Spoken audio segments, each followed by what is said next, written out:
AI first mindset ในក្នុងហ្នឹងគឺចង់ឲ្យអ្នកនរគ្នា make awareness គឺមានសតិដឹងថា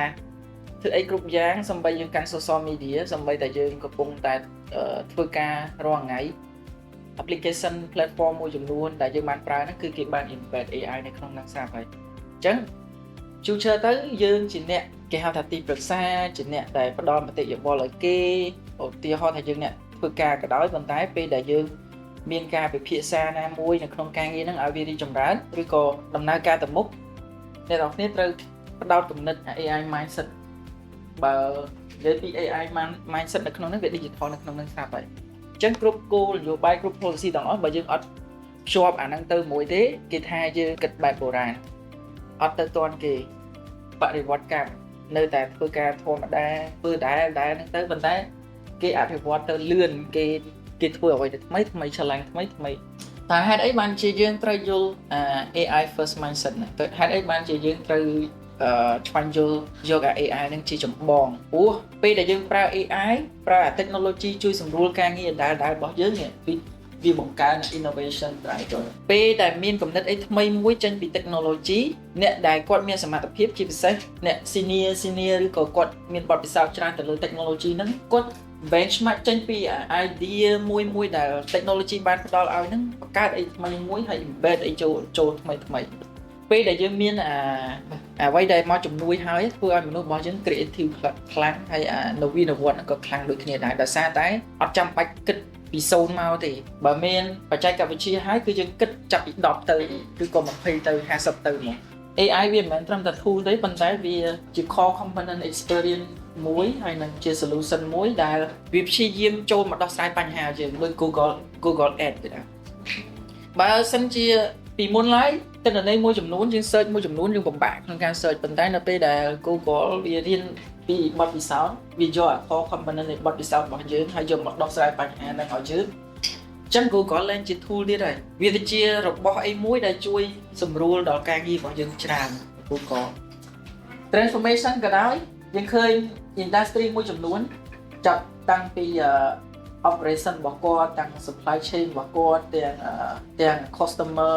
interaction របស់គាត់គឺគាត់បាន embed technology ទាំងអស់ហ្នឹងចូល Human who don't use AI are going to be replaced by human who use AI អ្នកដែលអត់ប្រើ AI ទេអ្នកដែលអត់ចេះប្រើ AI ឬក៏អ្នកអត់ប្រើ AI ទេអនាគតទៅ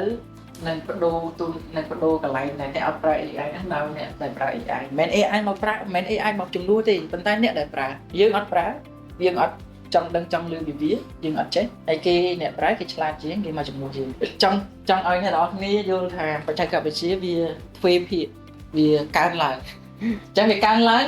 អ្វីដែលគ្នាយើងត្រូវធ្វើគឺនេះ lifelong learning ហើយនិង adaptability គឺរៀនពេញមួយជីវិតហើយនឹងសម្របខ្លួនទៅក្នុងបច្ចេកវិទ្យាទាំងអស់ហ្នឹងយើងសម្របខ្លួនចេះសម្របខ្លួនហេតុអីបានយើងប្រើ lifelong learning ហើយនិង adapt ខ្លួននៅក្នុងបច្ចេកវិទ្យាទី1គឺដោយសារតែexponential tech growth វាកើនឡើងទ្វេភាគរហូតហើយអ្វីដែលយើងត្រូវយល់ថាត្រូវប្រកាន់ខ្លួនឯងចូលទៅមួយនឹង lifelong learning ហើយនឹងការសម្របខ្លួននៅក្នុងវិស័យបច្ចេកវិទ្យាហ្នឹងឲ្យគ្នាយើងចេះសម្របខ្លួនទៅលើ skill relevant ដែរមិនយកតែ skill យើងមួយទេហើយមួយទៀតនៅពេលដែលយើងចេះសម្របខ្លួននៅក្នុងវិស័យបច្ចេកវិទ្យាហ្នឹងធ្វើឲ្យយើងរស់ចង់ដូរទៅណាក៏អត់ខ្វះដែរចង់មូទៅណាក៏អត់ខ្វះឡើយណាអត់ខ្វះលុយទេអត់ខ្វះកន្លែងធ្វើការដែរពេលដែលយើងចេះសម្របខ្លួនទៅហ្នឹងតែបើយើងអត់សម្របទេយើងដើរយឺតពីគេពេលដែលយើងសម្របខ្លួនជាមួយនឹង lifelong learning ហ្នឹងទៅគឺធ្វើឲ្យ technology ទាំងអស់ហ្នឹងវាមិនអាចថាមករំខានយើងបានទេហើយវាធ្វើឲ្យយើងជាមនុស្សមួយដែល fostering ភាពធន់ជំរុញភាពធន់របស់យើងមានភាពច្នៃប្រឌិតខ្លាំងដូចគ្នាដែរអញ្ចឹងបើយើងដើរទាន់ technology ទាំងអស់មិនថាចាំយើងទៅសេកូទៅសេអីប៉ុន្តែយើងចេះពីវាអនាគតគឺយើងឲ្យសម្របតាមវាលឿនមានភាពធន់ទៅលើការផ្លាស់ប្ដូរបច្ចេកវិទ្យានេះតែបើយើងអត់ទាន់វាទេអត់មានភាពធន់ទេប៉ះមកគឺ effect ខ្លាំងគឺប៉ះពាល់ដល់យើងខ្លាំងវាមានធាតុអីគឺខ្លះដែលយើងចាំបាច់ត្រូវភ្ជាប់ lifelong learning ហើយនិង adaptability ហ្នឹងនៅជាប់ខ្លួនរបស់យើងធាតុទី1គឺ lifelong learning ហ្នឹងគឺវាជួយច្រើនជាពិសេសបើយើងមើលទៅលើក្នុងការជំរុញចំណេះដឹងរបស់យើងជាពិសេសបែប formal education គឺភ្ជាប់អាហ្នឹងមកវាបាននេះបែបជា certificate ឬក៏ course ដែល ជាទឹកតាំងមួយជាយើងថាយើងបន្ត lifelong learning មួយទៀតតកតងជាមួយនឹង informal learning គឺដូច self study អញ្ចឹងពេលដែលយើងមាន technology ទាំងអស់ហ្នឹងយើងអាច adapt ខ្លួនទៅយើងអាចប្រើ self study បាន online resource មួយចំនួនយើងប្រើបានអញ្ចឹងជាធាតុដែលយើងអាចប្រើប្រាស់នៅក្នុង lifelong learning បានមួយទៀតតកតងមួយជាមួយនឹង experiential learning ដូចជា on job training ដូចគ្នាយើងកំពុងតែធ្វើការអាហ្នឹងហើយជា experiential learning ហើយកំពុងតែធ្វើបដារៀនបដាហ្នឹងឯងអាហ្នឹងជាលក្ខណៈអញ្ចឹងការរៀនការភ្ជាប់ខ្លួនជា lifelong learning ជាអ្នកដែលរៀនពេញមួយជីវិតកន្លែងណាក៏អាចរៀនបានដែរ formal learning នៅសាកលវិទ្យាល័យ education បានជា certificate តាម course មួយហ្នឹងអាហ្នឹងជាកន្លែងទៀតគេថា informal learning ទៅដល់ផ្ទះរៀនខ្លួនឯងមាន short course មានអីមួយចំនួនមករៀនមួយបងនឹងជាដើមគេហៅថា informal learning គឺ self learning រៀនតាម online experimental learning អ្វីដែលយើងបានរៀនពីការងារបច្ចុប្បន្នធ្វើខុសមួយមេថាឲ្យកែរៀនខុសទៀតមេថាឲ្យកែរៀនទៀតអានឹងជា experimental ហើយមួយទៀតគឺតកតងមួយនឹង text specific focus អាហ្នឹងបើយើងជាអ្នក skill យើងមើលទៅលើតើ future trending វាទៅមិន high skill របស់យើង relevant ទៅលើអីគេខ្លះយើងត្រូវ focus អាហ្នឹងឲ្យជាប់ដើម្បីយកជំនាញមួយពិតប្រាកដការអភិវឌ្ឍជំនាញរបស់យើងមួយតែ3ខែហ្នឹងយើងអាចរៀនបានយើងអាចចេញធ្វើការបានជាក់ស្ដែងគេហៅ90ថ្ងៃមនុស្សចង់បដូរឥរិយាបថខ្លួនឯងបាន7ថ្ងៃមនុស្សដឹងខ្លួនតែខ្លួនឯងធ្វើខុសមិនតែ90ថ្ងៃដើម្បី train អាផ្នែកគំនិតគូក្បាលរបស់យើងទៅរៀនអីមួយថ្មីបានរយៈពេល3ខែគឺយើងអាចបដូរបានហើយ3ខែហ្នឹងយើងដឹងអំពី concept before ឃើញរហូតតែពេលយើងអនុវត្តជាក់ស្ដែងយើងកែបន្តទៀតគេហៅថា experimental learning នេះបដូរ mindset របស់យើងរហូតមិនអាចkeep the mindset បែបសាមញ្ញដែល traditional mindset របស់យើងបានទេអញ្ចឹងយើងត្រូវមានទម្លាប់បណ្ដុះ cultivating growing mindset នឹងរហូតដើម្បី learning ដើម្បី practice ដើម្បី learning modern approach ផ្សេងៗបើសិនជាយើងអត់ open mindset របស់យើងនឹងដើម្បីទៅរៀនmodern approach ហ្នឹងទេបកមកក្រោយវិញតែបងនិយាយអំពី AI first mindset ហ្នឹងគឺនៅតែយើងអត់បដូរអាហ្នឹងតែទេក្នុងវិស័យបច្ចេកវិទ្យាសូមអ្នកទាំងអស់គ្នាចេះសម្របខ្លួនគេហៅ flexible បត់បែនបានដូចទឹកគេទុនដូចទឹកតែទម្លុះមកទម្លុះរាល់ឧបសគ្គអញ្ចឹង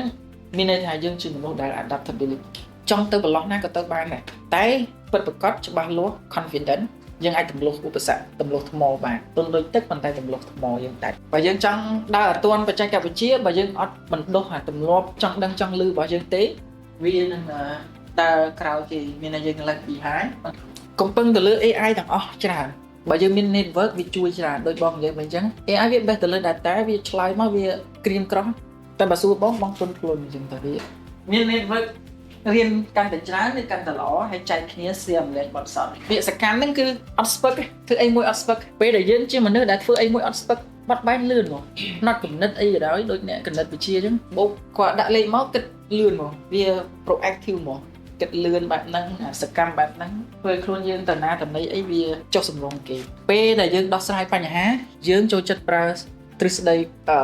មានន័យថាផ្ដោតទៅលើទ្រឹស្ដីហើយនឹងបទពិសោធន៍ជាក់ស្ដែងប៉ុន្តែអាទ្រឹស្ដីនិងបទពិសោធន៍ជាក់ស្ដែងហ្នឹងពួកគាត់ភាគច្រើនដែលគាត់ creative ខ្លាំងហើយគាត់ប៉ិនដោះស្រាយបញ្ហាគឺគាត់ imagine ច្រើនគាត់សម័យទៅលើរូបភាពដែលគាត់មើលឃើញឧទាហរណ៍ថាចង់ទៅសេ script មួយតាក់ទងជាមួយនឹងអង្គរវត្ត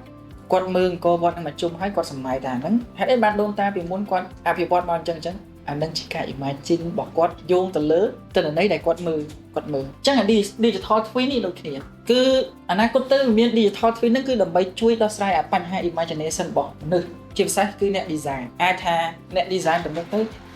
នឹងពិបាកក្នុងការរក creative ផ្ទាល់ខ្លួនឯងហើយ compete មួយអា digital twin នឹងអត់ងាយបានគឺគាត់ពាក់អាហ្នឹងមកគាត់គ្រាន់តែចង់ដឹងថាគេ design ថាអាហ្នឹងត្រូវធ្វើមិនអីពាក់ទៅគឺវា clone ឲ្យហ្មងវា twin ឲ្យហ្មងឧទាហរណ៍សាងសង់អគារ100ជាន់គេមាន 3D ផុសមកអញ្ចឹងគេមាន 3D ផុសអីគេហៅ digital twin ពេលដែលគេបង្កើត digital twin ហ្នឹងមកគឺធ្វើឲ្យយើងងាយស្រួលក្នុងការសម្មើសម័យធ្វើអីមួយដែលយើងពាក់ VR ប៉ុន្តែមិនមែន VR មើល game ទេណាខ្លះគេប្រើ digital twin ហ្នឹងដើម្បីយកទៅ create អីមួយធ្វើឲ្យនេះ enhance decision making របស់យើងនេះពោះវាមើលទៅដូច virtual ហើយឧទាហរណ៍ថាទីតាំងហ្នឹងបងចង់ build អគារមួយគាត់តែដាក់ប្រចាំង digital twin ហ្នឹងទៅវាផុសអគារហ្នឹងចេញមកអញ្ចឹងហើយបរិយាព្រមយើងមើលទៅគាត់ឃើញហ្នឹងហើយអាហ្នឹង digital twin ហ្នឹងអូខេឧទាហរណ៍ថាសម័យអប្សរារូបរាងមិនគាត់ដាក់ទៅវាផុសអប្សរានៅខាងមុខហ្នឹងហើយអញ្ចឹងយើងអាចសម័យបានអូខេអប្សរាមកអញ្ចឹងការសម្រេចចិត្តរបស់យើង ដោយប្រើទៅលើ digital twin ហ្នឹងគឺកាន់តែមានប្រសិទ្ធភាពហើយអភិវឌ្ឍលឿនហើយនឹងការបាត់បានលឿន technology មកច្រើនមនុស្សកាន់តែ creative ច្រើនអ្នកដែលគាត់ខ្លាំងកាន់តែច្រើនអញ្ចឹងមកគិតថាsuper intelligent ហ្នឹងកើតឡើងមកគឺដោយសារតែអ្នកខ្លាំងហ្នឹងឯងអ្នកខ្លាំងគាត់បង្កើតហ្នឹងឯងអញ្ចឹងបើសិនថាឲ្យវាមកជំនួសហ្មងហើយមកបាត់បង់មនុស្សធ្វើឲ្យមនុស្សកាន់តែខ្សោយខ្លាំងបងគិតថាអត់ទេព្រោះបច្ចេកវិទ្យា super intelligent ឬក៏បច្ចេកវិទ្យាទំនើបទាំងអស់ហ្នឹងគឺមកជួយសម្រួលការងាររបស់មនុស្សឯងបើគាត់មានហិរញ្ញវត្ថុគ្រប់គ្រាន់គាត់អត់ភ័យអាហ្នឹងមានអីទៅភ័យខ្លាចប្រើវាទៅតែបើសិនជាគាត់ដូចពួកយើងកំពុងតែព្យាយាម survival រស់នៅប្រចាំថ្ងៃដើម្បីតែការចិញ្ចឹមជីវិតខ្លួនឯងប្រចាំថ្ងៃបើអត់ព្យាយាមតាមទាន់ trend វាគឺហានិភ័យទី1ពេលដែលវាមកការងារខ្លះដែលវាយកយើងអត់មានសមត្ថភាព creative ដល់វាយើងបាត់បង់ការងារបាត់បង់ប្រាក់ចំណូលយើងអាចនឹងមានហានិភ័យខ្ពស់ក្នុងការតាមទាន់វាតែបើគេមានលុយហើយអីហើយគេអាចយកអ្នកដែលមានលុយគេមិនមែនថាគេអត់ធ្វើការទេមានន័យថាគេអាចយកលុយហ្នឹងទៅប្រើបច្ចេកវិទ្យាដូច super intelligent ទាំងអស់ហ្នឹងយកមក integrate ទៅក្នុង daily life របស់គេឬក៏ business របស់គេឲ្យអាហ្នឹងធ្វើការជំនួសទៀតគេឲ្យ super intelligent ធ្វើការជំនួសមានតែឲ្យ robot ហ្នឹងលក់ឲ្យជំនួសយើងទៀតបើគេអ្នកមានលុយគេមានហាងហ្នឹង